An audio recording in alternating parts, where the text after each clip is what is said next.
যারা মুক্তিযোদ্ধা বিরোধিতা বারবার করছে, বা আপনি সম্ভবত জামায়াত ইসলামের কথাই বলছেন, তো তারা আসলে 24-এর পট পরিবর্তনের পরে যেভাবে মাঠে নেমেছে সেটা আগে কখনো সম্ভব হয়নি। এর পেছনে কি তাদের জনসমর্থন বেড়েছে কিনা মনে করেন কিনা?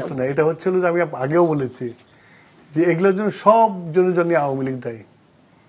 আওয়ামী লীগ না শুধু, মানে আওয়ামী লীগ তো আছে, সাথে হাসিনা দায়ী।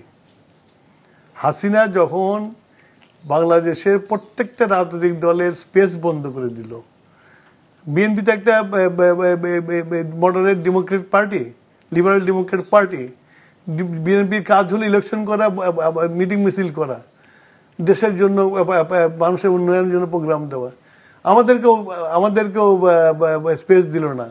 তো ন্যাচারালি যখন সব থেকে জানলা বন্ধ হয়ে যায় তখন তো ঘুটঘুটু অন্ধকারের মধ্যে অনেক কিছুর উত্থান হয়, তার মধ্যে এটা হচ্ছে উত্থান। এই জন্য wholly responsible Hasina. Hasina as a fascist সে বাংলাদেশের মানুষের উপর রিভেঞ্জ নিয়েছে।